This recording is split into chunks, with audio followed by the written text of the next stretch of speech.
يأتوك رجالا وعلى كل ضامر يأتين من كل فج عميق ليشهدوا منافع لهم صدق اللہ العظیم۔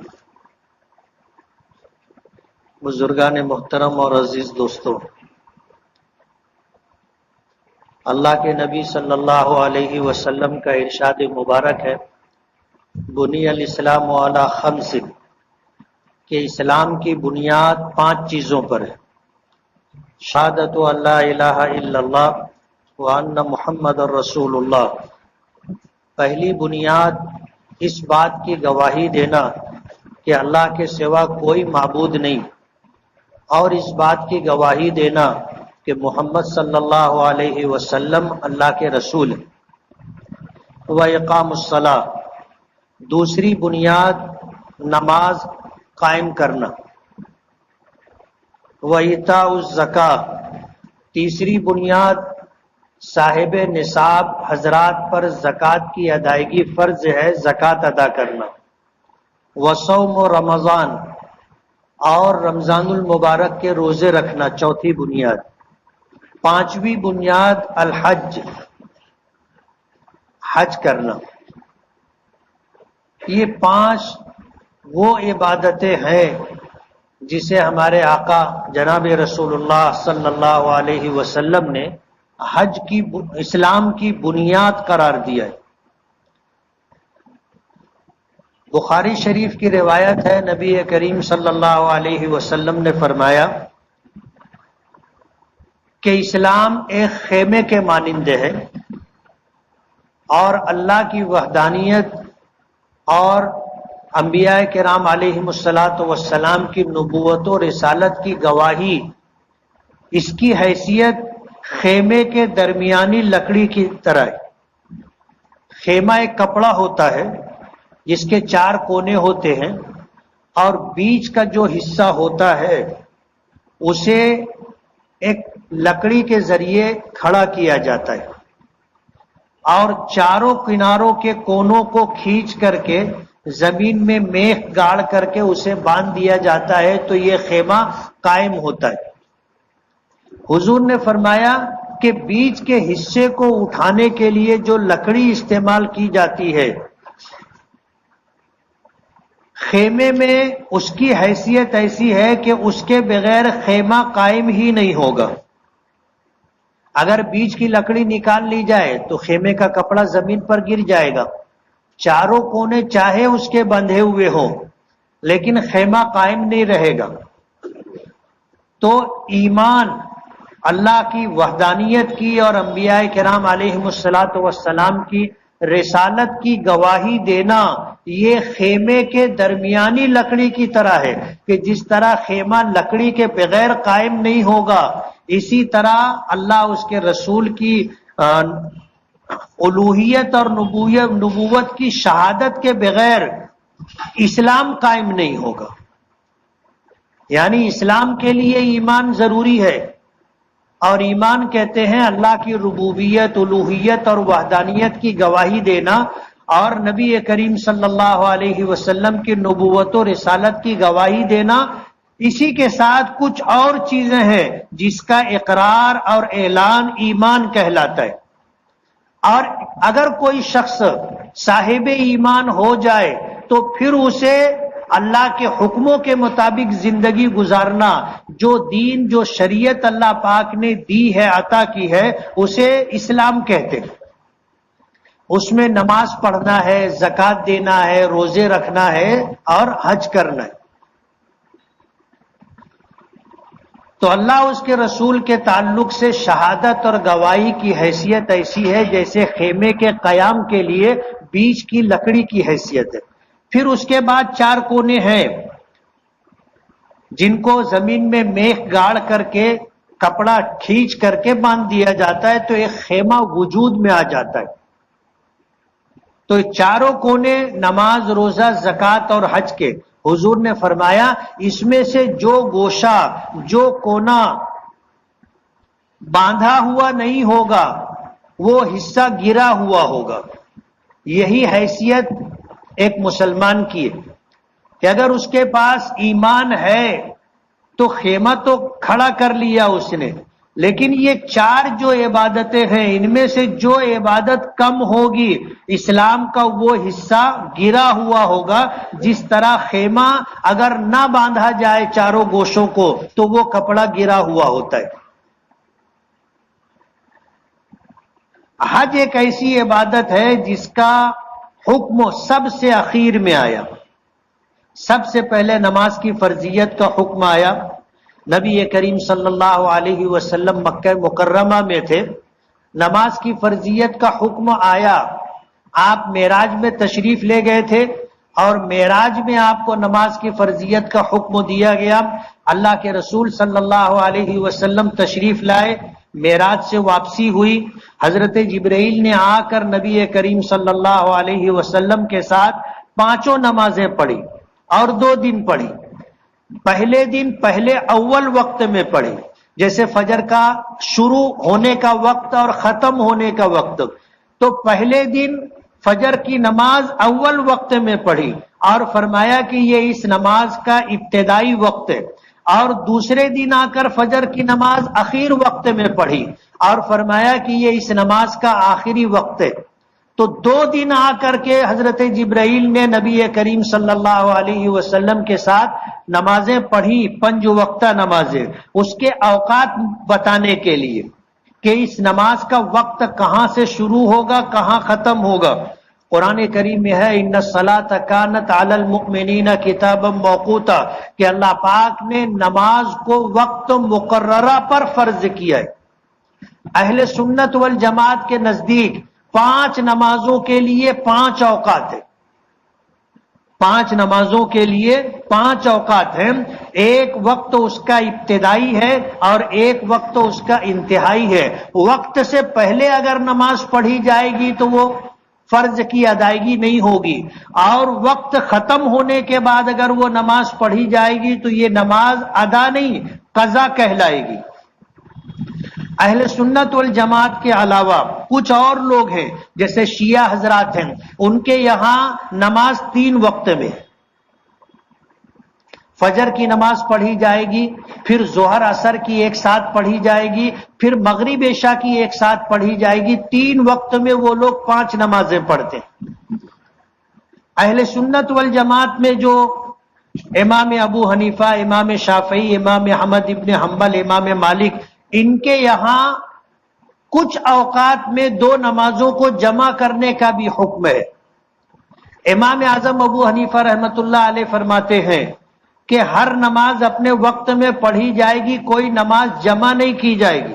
فجر کو فجر کے وقت میں پڑھیں گے، ظہر کو ظہر کے وقت میں پڑھیں گے، عصر کو عصر کے وقت میں پڑھیں گے، اور مغرب عشاء کو ان کے اوقات میں پڑھیں گے. یہی وجہ تھی کہ نبی کریم صلی اللہ علیہ وسلم جب حج پر تشریف لے گئے تو میدان مزدلفہ میں، میدان عرفات میں ظہر اور عصر ایک ساتھ پڑھی، اور میدان مزدلفہ میں مغرب اور عشاء ایک ساتھ پڑھی.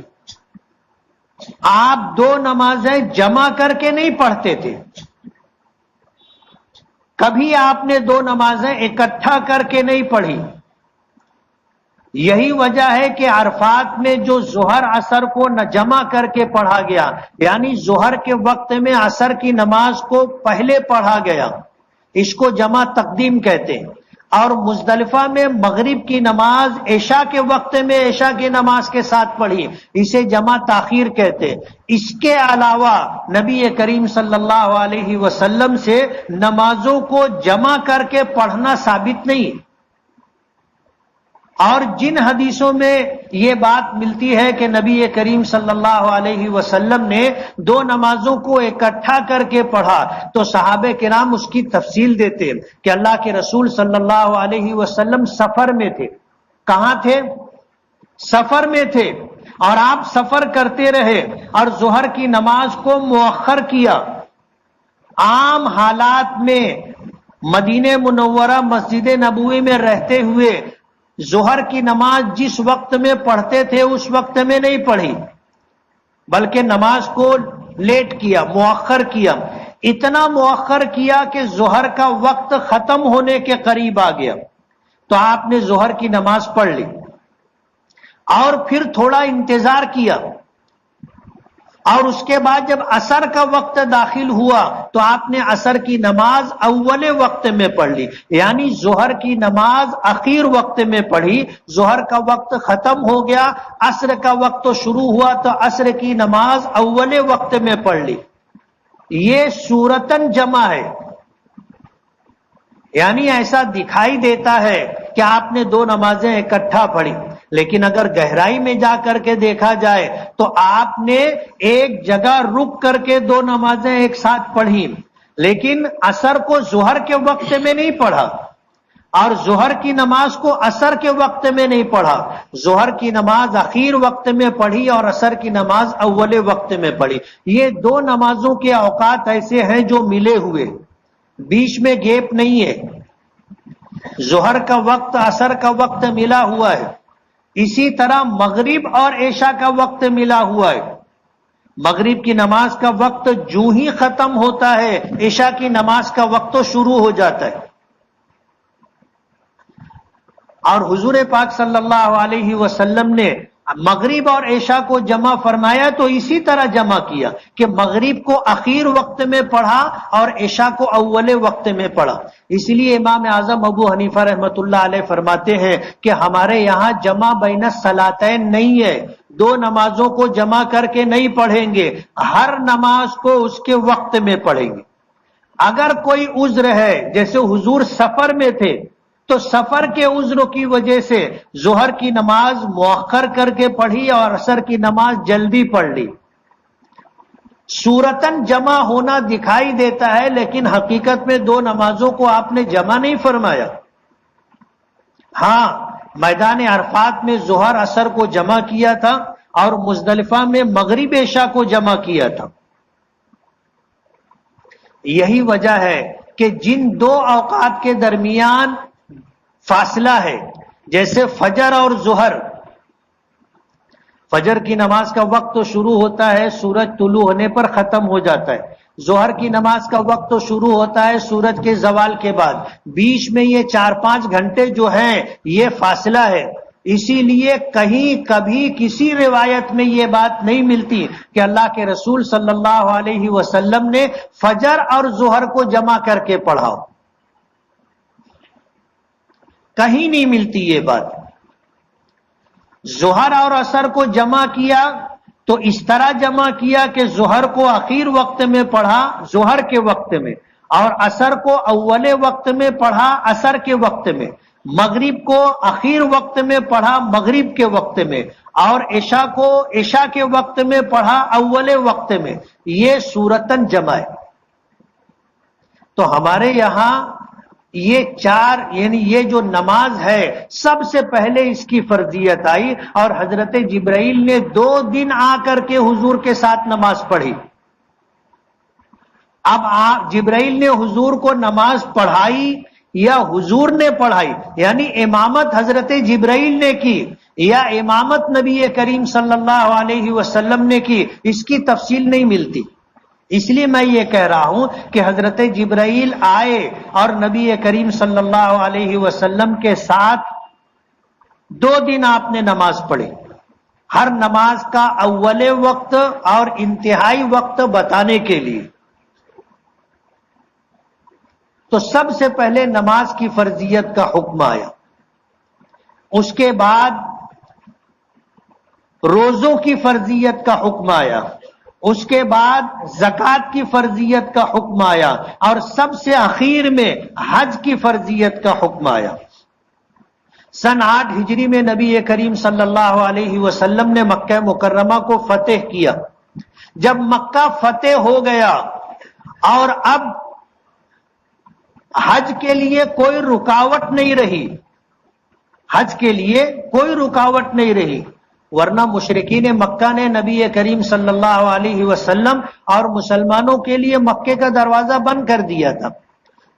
فتح مکہ کے 2 سال پہلے صلح حدیبیہ کا واقعہ پیش آیا، اللہ کے رسول صلی اللہ علیہ وسلم نے خواب دیکھا اور آپ نے اپنا خواب فجر کی نماز کے بعد مصلی پر بیٹھے ہوئے لوگوں کو بتایا کہ میں نے خواب دیکھا ہے کہ میں اپنے ساتھیوں کے ساتھ بیت اللہ کا طواف کر رہا ہوں۔ تو لوگوں نے تعبیر جاننا چاہی کہ اللہ کے رسول اس خواب کی تعبیر کیا ہے، تو آپ نے فرمایا کہ ہم لوگ عمرہ کریں گے۔ اب جب یہ بات ہو گئی تو سب کے دلوں میں یہ ہوا کہ اب عمرہ کرنا۔ اللہ کے رسول کا خواب وحی کا درجہ رکھتا ہے اور سچ ہوتا ہے، سب سمجھ گئے کہ اب تو مکہ جانا ہی جانا ہے۔ مکہ مکرمہ میں رہتے ہوئے یہ لوگ وقتاً فوقتاً عمرہ کیا کرتے تھے، عمرے کا ثواب حاصل کیا کرتے تھے، لیکن جب ہجرت کر کے مدینہ منورہ تشریف لے گئے تو مدینہ منورہ جانے کے بعد عمرے سے محروم ہو گئے۔ تو صحابہ کرام نے عرض کیا اللہ کے رسول ہم مکے میں تھے تو عمرہ کر لیا کرتے تھے، مدینہ آئے تو ہم عمرے سے محروم ہو گئے۔ حضور پاک صلی اللہ علیہ وسلم نے فرمایا، اللہ سے دعا کی، اپنے ساتھیوں کے جذبات اور ان کی چاہت اللہ کے سامنے رکھی۔ اللہ پاک کی طرف سے یہ پیغام آیا کہ مسجد قباء میں پیدل جا کر کے یا سواری پر جا کر کے گھر سے وضو کر کے نکلے، مسجد قباء میں جا کر 2 رکعت نفل نماز پڑھ لے، 1 عمرے کا ثواب ملے گا۔ خود نبی کریم صلی اللہ علیہ وسلم کا معمول تھا، آپ کی عادت شریفہ تھی کہ سنیچر کی فجر کی نماز مسجد نبوی میں پڑھ کر کے آپ مسجد قباء تشریف لے جاتے اور 2 رکعت نفل نماز مسجد قباء میں ادا فرماتے تھے۔ یہ آپ کی عادت شریفہ تھی۔ سنیچر کے دن آپ کا معمول تھا مسجد قباء تشریف لے جانے کا اور 2 رکعت ادا کرنے، عمرے کا ثواب ملتا تھا، حج کی فرضیت نہیں تھی۔ صحابہ کرام عمرہ کیا کرتے تھے، عمرے کی بات رکھی۔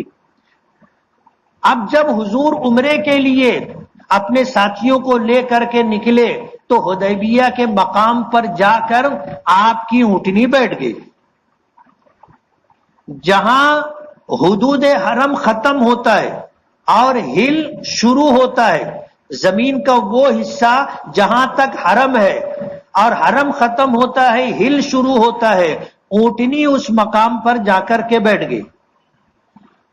نبی کریم صلی اللہ علیہ وسلم اور لوگوں نے بہت چاہا کہ اونٹنی کھڑی ہو جائے، اٹھ جائے اور مکے کی طرف چلے، لیکن اونٹنی اٹھی نہیں۔ لوگ کہنے لگے خلعت القصوہ، خلعت القصوہ، حضور کی اونٹنی کا نام تھا قصوہ، بڑا قاف صاد واو الف اور حمزہ، قصوہ۔ لوگ کہنے لگے کہ قصوہ نافرمان ہو گئی۔ حضور نے فرمایا کہ میری اونٹنی قصوہ کی عادت نہیں ہے نافرمانی کرنے کی، اس کو روکا ہے اس ذات نے جس ذات نے ابرہا کے ہاتھیوں کے لشکر کو روک دیا تھا۔ اور پھر نبی کریم صلی اللہ علیہ وسلم نے اللہ کی بارگاہ میں اپنی بات رکھی کہ میں اہل مکہ کے ساتھ حرم کے احترام میں جو بات ان کی طرف سے آئے گی اس کو قبول کروں گا۔ ہر ایسی بات جس میں اللہ کے گھر کا حدود حرم کا احترام ہوگا، مکے والے اگر معاہدے میں ایگریمنٹ میں وہ کنڈیشن ڈالیں گے میں اسے قبول کروں گا۔ اللہ کے نبی صلی اللہ علیہ وسلم کی اونٹنی خود سے اٹھی اور واپس اپنے حضور کا جہاں خیمہ تھا وہاں آ کر کے بیٹھ گئی۔ اللہ کے رسول صلی اللہ علیہ وسلم نے سمجھ لیا کہ اب کوئی نہ کوئی معاہدہ ہوگا، تو آپ نے اپنی طرف سے پیشکش کی۔ حضرت عثمان غنی رضی اللہ تعالی عنہ کو بھیجا مکہ مکرمہ کہ مکے والوں سے جا کے بات کرو کہ ہم عمرہ کرنے کے لیے آئے ہیں، جھگڑا کرنے کے لیے، جنگ کرنے کے لیے نہیں آئے ہیں، ہم عمرہ کریں گے واپس چلے جائیں گے۔ حضرت عثمان غنی رضی اللہ تعالی عنہ گئے تو مکے کے لوگوں نے حضرت عثمان غنی کو روک لیا، اس لیے کہ حضرت عثمان غنی مکے کے رؤساء اور امراء میں سے تھے اور مکے میں کافی محترم تھے، اسی لیے حضور نے ان کو بھیجا تھا کہ ان کی بات مانی جائے گی۔ تو مکے کے سرداروں نے حضرت عثمان غنی کو روک لیا، مہمان بنا لیا۔ رات کا وقت ہوا تو لوگوں نے حضرت عثمان غنی سے کہا کہ آپ اگر چاہو تو جا کر کے بیت اللہ کا طواف کر لو۔ حضرت عثمان غنی رضی اللہ تعالی عنہ نے جواب دیا کہ میں بات کرنے کے لیے آیا ہوں، طواف کرنے کے لیے نہیں آیا۔ اور میں اللہ کے رسول صلی اللہ علیہ وسلم کے بغیر اللہ کے گھر کا طواف نہیں کروں گا۔ اس زمانے میں آج جیسی سہولیات نہیں تھی۔ یہ افواہ مکے سے نکلی اور مسلمانوں کے پاس نبی کریم صلی اللہ علیہ وسلم کے پاس پہنچی کہ مکے والوں نے حضرت عثمان غنی رضی اللہ تعالی عنہ کو شہید کر دیا۔ اب جب یہ خبر پہنچی تو مسلمانوں میں عام بے چینی پیدا ہو گئی، اس لیے کہ زمانے جاہلیت میں بھی قاصد کو قتل نہیں کیا جاتا تھا۔ تمہارا ہمارا جھگڑا اپنی جگہ، لیکن وہ شخص جو بات لائے گا لے جائے گا قاصد ہوگا، اس کے ساتھ کوئی تعرض نہیں کریں گے۔ اور حضرت عثمان غنی کی شہادت کی جب بات پہنچی تو مسلمانوں میں ایک عجیب قسم کی بات پیدا ہوئی کہ مشرکین مکہ نے حد سے تجاوز کیا ہے۔ اللہ کے رسول صلی اللہ علیہ وسلم ایک درخت کے نیچے بیٹھے تھے، آپ نے تمام صحابہ کرام کو بلایا، سب نے حضور کے ہاتھ میں ہاتھ دے کر بیعت کی، اور بیعت یہ کی کہ ہم عثمان کے خون کا بدلہ لے کر کے رہیں گے اور اس میدان میں شہید ہو جائیں گے، واپس نہیں جائیں گے۔ تمام لوگوں نے بیعت کر لی۔ پھر اللہ کے رسول صلی اللہ علیہ وسلم نے فرمایا کہ یہ میرا ہاتھ ہے اور یہ عثمان کا ہاتھ ہے، اور پھر اپنے دونوں ہاتھوں کو اس طرح رکھ کر کے حضور نے اس بات کا اظہار کیا۔ مشرکین مکہ تک جب یہ بات پہنچی کہ مسلمانوں نے عثمان کے خون کا بدلہ لینے کے لیے بیعت کی ہے، اور یہ بیعت جو تھی یہ بیعت علی شہادت کہنا چاہیے، جان دے دیں گے، اس جگہ سے ہٹیں گے نہیں۔ بیعت اور باتوں پر ہوتی ہے، ایمان پر ہوتی ہے، اسلام پر ہوتی ہے، نماز پر ہوتی ہے، زکوٰۃ حج پر ہوتی ہے، گناہوں کے چھوڑنے پر ہوتی ہے، اس پر بیعت ہوتی ہے۔ لیکن بیعت علی النفس، جان کے لیے جان دینے کی بیعت صحابہ کرام نے حضور کے ہاتھ پر کی تھی۔ مشرکین مکہ گھبرا گئے کہ میدان بدر میں 313 تھے تو بھاری پڑ گئے تھے، میدان احد کے اندر 650-700 تھے تو بھاری پڑ گئے تھے، غزوہ خندق کے اندر ہم 24,000 تھے اور وہ 4,000 تھے تو بھاری پڑ گئے تھے۔ اب جب انہوں نے جان دینے پر جو ہے بیعت کر لی ہے تو ظاہر بات اب یہ تو مکے کی اینٹ سے اینٹ بجا دیں گے۔ تو مشرکین مکہ کی طرف سے پھر لوگ آنا شروع ہوئے، بات چیت شروع ہوئی، اور ان میں کچھ معاملات طے ہوئے، اور ان میں یہ بات طے ہوئی کہ اس سال عمرہ نہیں کریں گے، واپس جائیں گے، اگلے سال آ کر کے اس عمرے کی قضا کریں گے۔ اس سن 6 ہجری کا واقعہ ہے۔ 7 ہجری میں حضور آئے، آ کر کے آپ نے عمرہ کیا، 3 دن قیام کیا، واپس تشریف لے گئے۔ سن 8 ہجری میں اس معاہدے کی جو صلح حدیبیہ کے موقع پر طے ہوا تھا، مشرکین مکہ نے اس کی مخالفت کی، اللہ کے رسول صلی اللہ علیہ وسلم نے مکے پر چڑھائی کی اور مکہ فتح فرمایا۔ اور قصہ مختصر یہ کہ اب حج کے لیے کوئی رکاوٹ نہیں رہی، مکے کا دروازہ ہمیشہ کے لیے مسلمانوں کے لیے کھل گیا، حج فرض ہو، حج کے فرض ہونے کا حکم آ گیا۔ وَلِلَّهِ عَلَى النَّاسِ حِجُّ الْبَيْتِ مَنِ اسْتَطَاعَ إِلَيْهِ سَبِيلًا وَمَنْ كَفَرَ فَإِنَّ اللَّهَ غَنِيٌّ عَنِ الْعَالَمِينَ۔ یہ آیت نازل ہوئی، حج فرض ہو گیا، لیکن اللہ کے رسول صلی اللہ علیہ وسلم نے سن 8 ہجری میں آپ نے حج نہیں کیا، اور اس کی بہت ساری وجوہات ملتی ہیں کہ آپ نے کیوں حج نہیں کیا تھا۔ وقت نہیں ہے، میں تفصیل میں نہیں جانا چاہتا۔ اللہ کے رسول صلی اللہ علیہ وسلم فتح مکہ کے بعد واپس مدینہ تشریف لے گئے، کچھ لوگ رک گئے، اللہ کے رسول سے اجازت لی کہ اللہ کے رسول حج فرض ہو گیا ہے، آپ ہمیں حج کرنے کی اجازت دے دیں۔ نبی کریم صلی اللہ علیہ وسلم نے انہیں حج کرنے کی اجازت دے دی۔ کچھ لوگوں نے سن 8 ہجری میں حج کیا، سن 9 ہجری میں نبی کریم صلی اللہ علیہ وسلم نے حضرت ابو بکر کو امیر الحج بنایا اور ان کی قیادت میں مسلمانوں کی ایک بڑی جماعت نے جا کر کے حج کیا. اللہ کے رسول تشریف لے گئے. سن 10 ہجری میں نبی کریم صلی اللہ علیہ وسلم حج کے لیے تشریف لے گئے اور آپ کا حج ہے، پوری اس کی تفصیل ہے، کسی اور موقع سے بتائیں گے. اللہ کے رسول صلی اللہ علیہ وسلم نے سن 10 ہجری میں حج فرمایا اور آپ کے ساتھ 1,24,000 سے زائد صحابہ کرام نے حج کیا. تاریخ میں یہ بات ملتی ہے کہ کسی نبی کے ساتھ اتنی بڑی جماعت نے حج نہیں کیا. آپ سے پہلے 1,24,000 انبیاء کرام گزر چکے، سب نے حج کیا، لیکن کسی نبی کے ساتھ اتنی بڑی جماعت نہیں تھی. ایک بات. دوسری بات، جو نبی تھے ان کے ساتھ جن لوگوں نے حج کیا وہ جماعت صحابہ کرام جیسی جماعت نہیں تھی.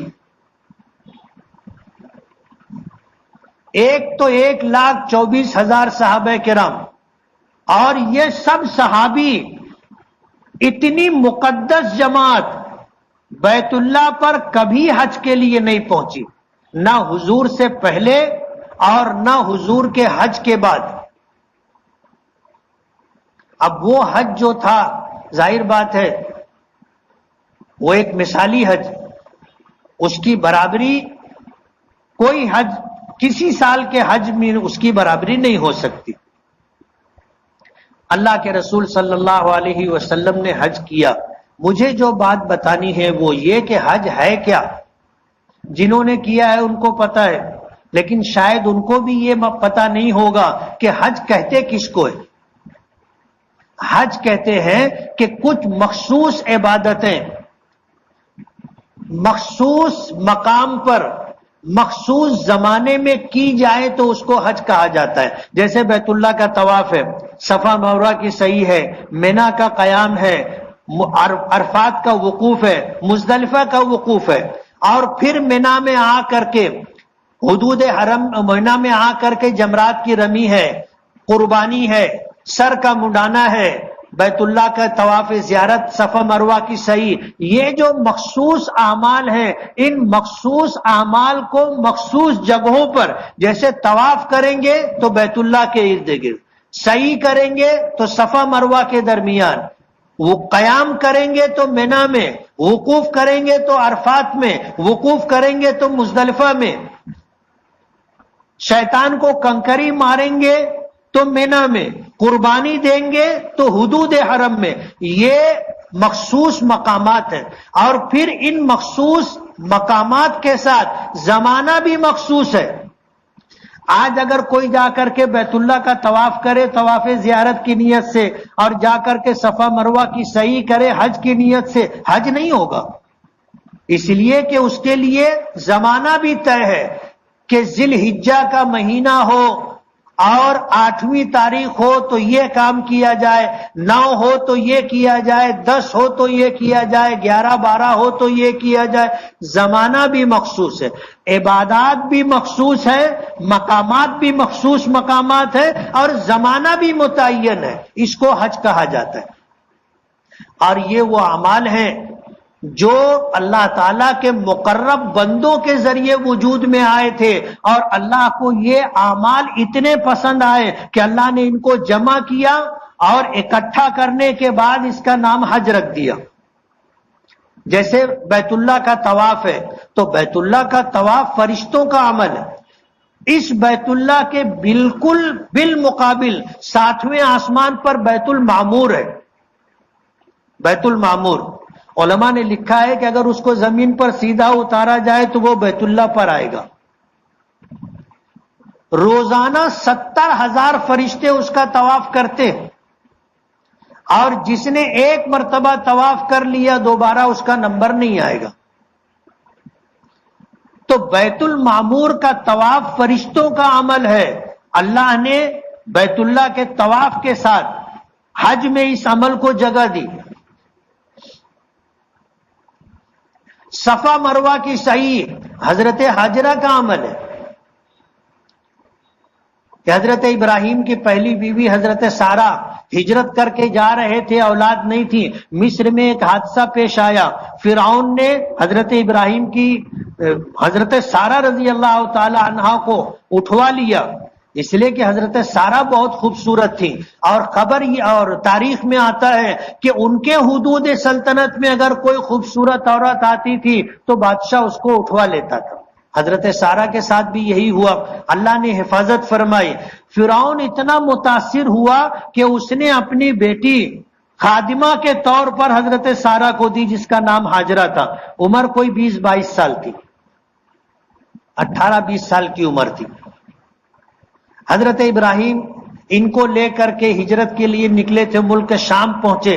حضرت سارہ نے حضرت ہاجرہ کا نکاح حضرت ابراہیم سے کر دیا، اللہ نے بیٹا دیا، اسماعیل پیدا ہوئے۔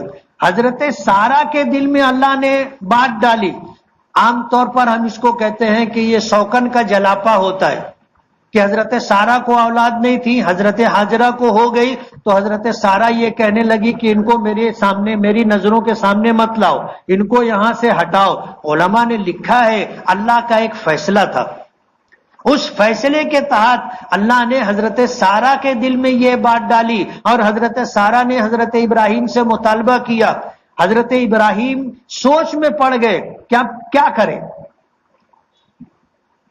اللہ پاک کا حکم آیا کہ ہاجرہ اور بیٹے اسماعیل کو آپ لے جا کر کے ریگستان میں چھوڑ آئے۔ تو حضرت ابراہیم پوچھنے لگے کہاں چھوڑوں؟ حضرت جبرائیل آئے۔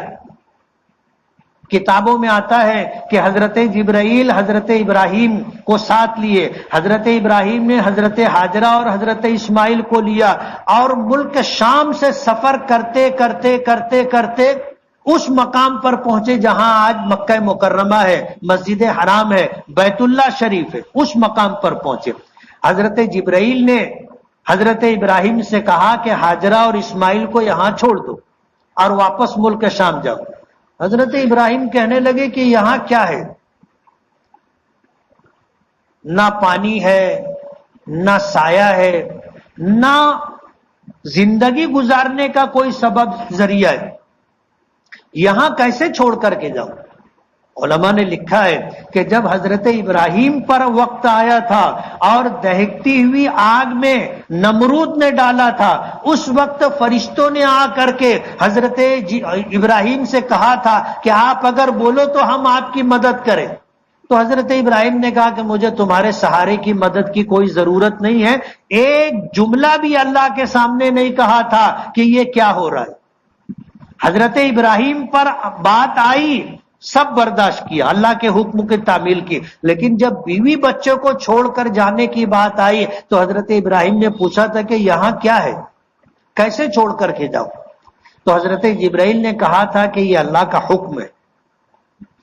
حضرت ابراہیم خاموش ہو گئے، انہیں چھوڑا، جانے لگے۔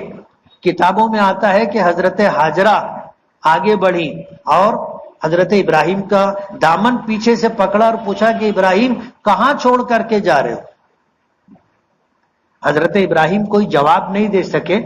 بخاری شریف میں آتا ہے کہ حضرت ہاجرہ نے پوچھا تو حضرت ابراہیم نے ہاتھ آسمان کی طرف کیا، تو حضرت ہاجرہ کہنے لگی کہ اللہ امرک، کہ کیا اللہ نے آپ کو اس بات کا حکم دیا ہے؟ تو حضرت ابراہیم نے ہاں کہا کہ ہاں اللہ کا حکم ہے۔ تو حضرت ہاجرہ نے کہا کہ اذا لا یضیعنی، اگر یہ اللہ کا حکم ہے تو اللہ ہمیں ضائع نہیں فرمائے گا۔ حضرت ابراہیم کا دامن چھوڑ دیا۔ سوال یہ ہے کہ حضرت ہاجرہ کوئی اللہ کی نبی تو نہیں تھی، حضرت ہاجرہ اللہ کی نبی تو نہیں تھی، لیکن ایمان کیسا تھا اللہ کی ذات پر کہ جب حضرت ابراہیم کی طرف سے یہ اشارہ ملا کہ یہ اللہ کا حکم ہے تو حضرت ہاجرہ نے ابراہیم کا دامن چھوڑ دیا اور کہا اذا لا یضیعنی، جب یہ اللہ کا حکم ہے تو پھر اللہ ہمیں ضائع نہیں کرے گا۔ عمر کیا 20-22 سال کی عمر حضرت ہاجرہ کی، اور گود میں دودھ پیتا بچہ۔ حضرت ابراہیم واپس چلے گئے. حضرت ابراہیم کے واپس جانے کے بعد ظاہر بات ہے سورج تو ڈوبتا ہے نا, وہ کسی کا انتظار نہیں کرتا. آپ سوچو تو صحیح, دن ختم ہوا ہوگا, رات آئی ہوگی,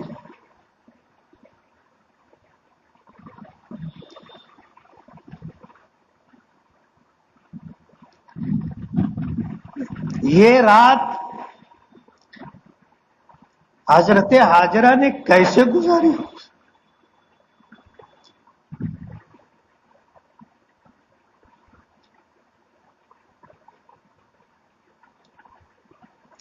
کھانے کے لیے کھجوریں تھی, تھوڑی سی کھجوریں تھی, ایک مشکیزے میں پانی تھا. ظاہر بات ہے یہ بھی ختم ہونا ہے, ختم ہو گیا. اب ماں بھوکی ہے, اور جب ماں بھوکی ہو تو خالی پیٹ ہونے کی وجہ سے بچے کے لیے دودھ نہیں ہوتا. ماں بھی بھوکی پیاسی, بچہ بھی بھوکا پیاسا. حضرت ہاجرہ نے صفا پہاڑی کی طرف جا کر کے یہ دیکھنا چاہا کہ کہیں پانی دکھ جائے, کوئی آدمزاد نظر آ جائے, کوئی قافلہ جاتا ہوا نظر آ جائے. صفا سے دیکھا کچھ نظر نہیں آیا, اتری مروہ کی طرف گئی, 7 چکر لگائے. بعض روایتوں میں آتا ہے کہ 7ویں چکر میں بھوک پیاس کی شدت کی وجہ سے حضرت ہاجرہ غش کھا کر گر پڑی.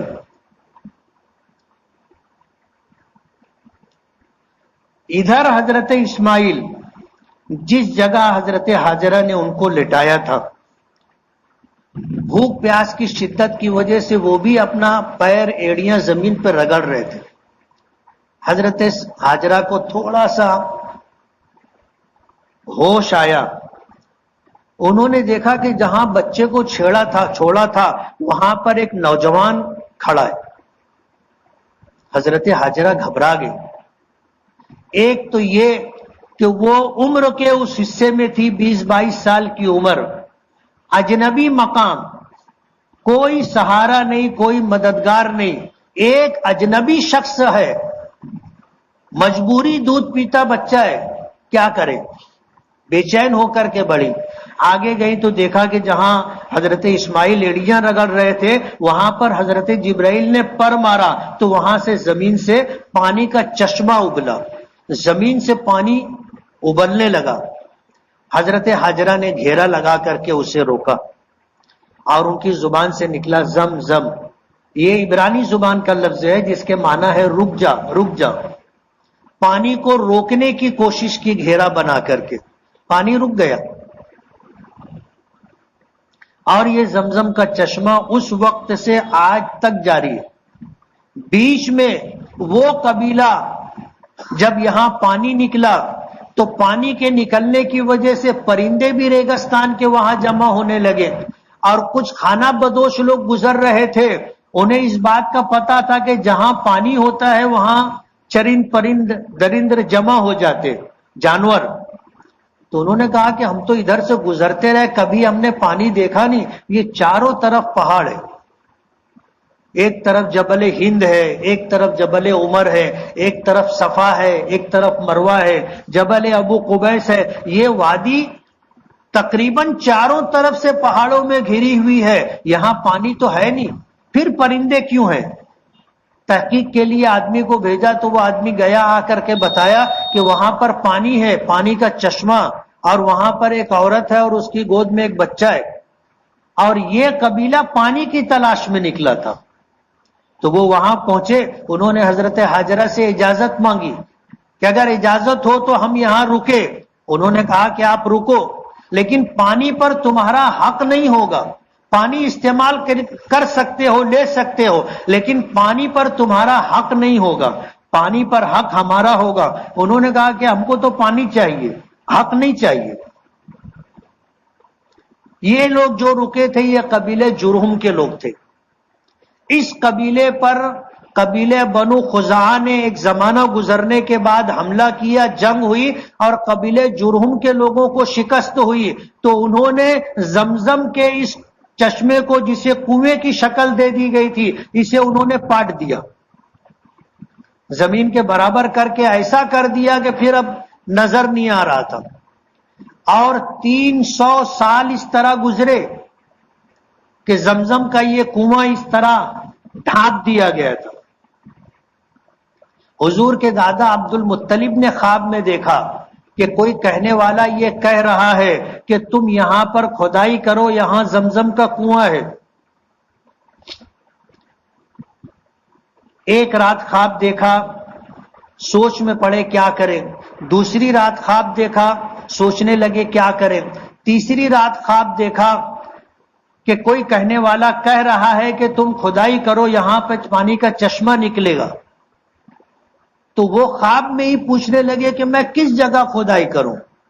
کہا کہ کل صبح تم حرم میں جانا، اور وہاں جانے کے بعد کوا آئے گا، اور جس جگہ بیٹھ کر 3 مرتبہ ٹھونک مارے گا، چونچ مارے گا، وہاں کھدائی کرنا۔ کتابوں میں آتا ہے کہ حضرت عبد المطلب حضور کے دادا پہنچے، اور وہاں پہنچ کر کے انہوں نے انتظار کیا تو ایک کوا آیا، آ کر کے زمین پر ایک جگہ بیٹھا، اور زمین پر 3 مرتبہ اس نے ٹھونک ماری، چلا گیا۔ عبد المطلب نے وہاں کھدائی شروع کی۔ اس وقت تو ان کے صرف ایک بیٹے تھے، حارث۔ عبد المطلب نے کھدائی شروع کی۔ اب انہوں نے اہل مکہ کو جمع کیا کہ تم سب مل کر کے میرے ساتھ کھدائی کرو، یہاں پانی کا چشمہ نکلے گا۔ لوگ کہنے لگے کہ ان کو کیا پتا، کہنے لگے کہ ہم یہ مشقت والا کام نہیں کریں گے، تم کو کرنا ہے تم کرو۔ عبد المطلب نے اپنے ایک ہی بیٹا تھا حارث کو لے کر کے کھدائی کرنی شروع کی، اور ایک وقت آیا تھک گئے تو وہ کہنے لگے رب کعبہ سے میری یہ دعا ہے کہ مجھے ایک بیٹا ہے، اب اتنی مشقت کا کام مجھے کرنا ہے کر لوں گا، لیکن مجھے اگر 10 بیٹے ملے تو ایک بیٹے کو میں تیرے نام پر قربان کروں گا۔ اب اللہ نے 10 کے بجائے 15 دے دیے،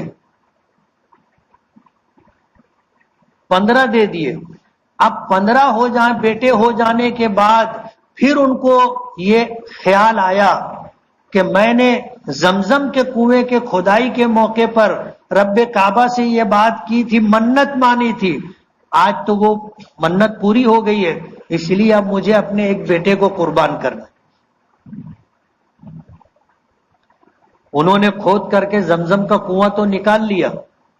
اس وقت سے آج تک زمزم کا کنواں جاری ہے، لیکن اب ایک بیٹے کی جو ہے قربانی دینے کی بات تھی۔ تب یہ ہوا کہ بیٹا کون؟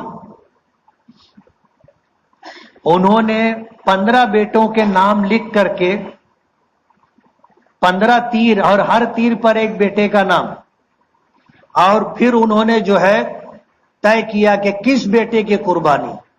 تمام 15 بیٹوں کو جمع کیا، سب نے بخوشی اپنی رضامندی جی کہ ہم قربان ہونے کے لیے تیار۔ اب جب تیروں کو ہلا ڈولا کر کے نکالا گیا تو عبداللہ کا نام لکھا،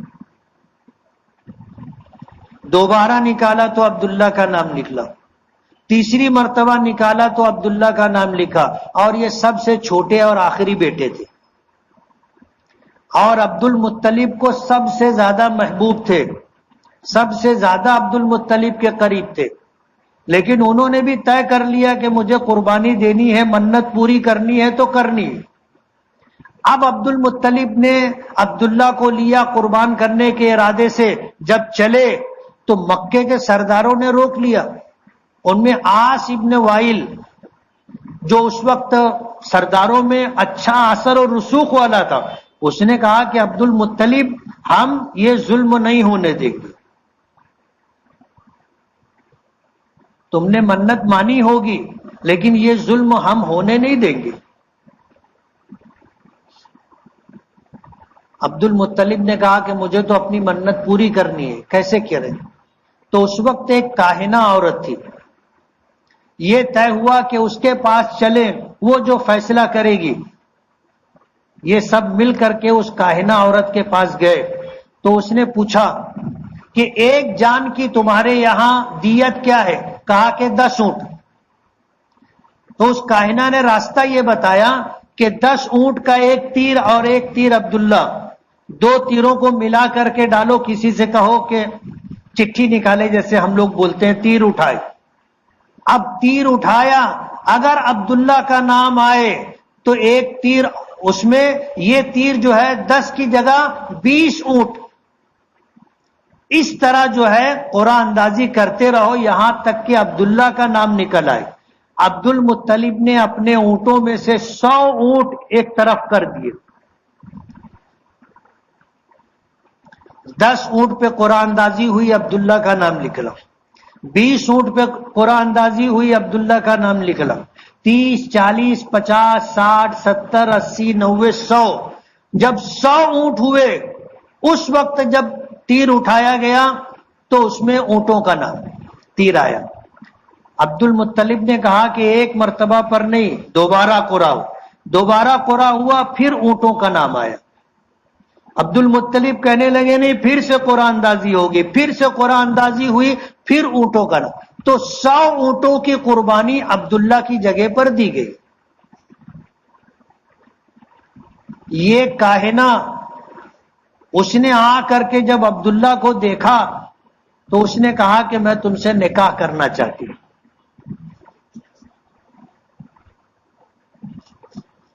عبداللہ نے انکار کر دیا کہ میں نہیں نکاح کر سکتا. اس نے بہت چاہا، ہر طریقے سے آمادہ کیا کہ ایک مرتبہ مجھ سے ملاقات کر لو. عبداللہ نے کہا کہ نہیں، میں نہیں کر سکتا یہ کام. اور پھر قصہ مختصر یہ کہ حضرت عبداللہ کا حضرت آمنہ سے نکاح ہو گیا. نکاح ہو جانے کے بعد اس کاہنہ نے عبداللہ کو پھر دیکھا تو عبداللہ نے کہا کہ اگر تم نکاح کرنا چاہو تو میں تم سے نکاح کر لوں گا. تو اس کاہنہ نے کہا کہ میں بھی خاندانی عورت ہوں اور شریف عورت ہوں، میں نے تمہاری پیشانی پر نور نبوت دیکھا تھا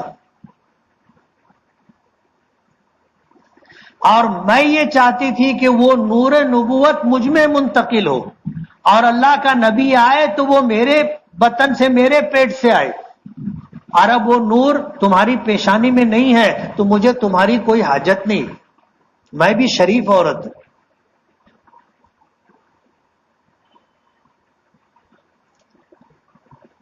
تو میں یہ کہہ رہا تھا کہ حج کچھ مخصوص عبادتوں کا مخصوص مقامات پر مخصوص زمانے میں ادائیگی کا نام حج ہے. سال بھر حج نہیں ہوتا، اس کے لیے زمانہ مقرر ہے. ہر جگہ حج نہیں ہوتا، اس کے لیے جگہ مقرر ہے. اور یہ اعمال اللہ کے مخصوص بندوں کے اعمال ہیں جنہیں اللہ نے اکٹھا کر دیا، اس کو حج کہتے ہیں. اللہ عمل کی توفیق عطا فرمائے. وآخر دعوانا ان الحمدللہ رب العالمین. جن حضرات نے سنتیں نہ پڑھی ہوں وہ سنت پڑھ لیں.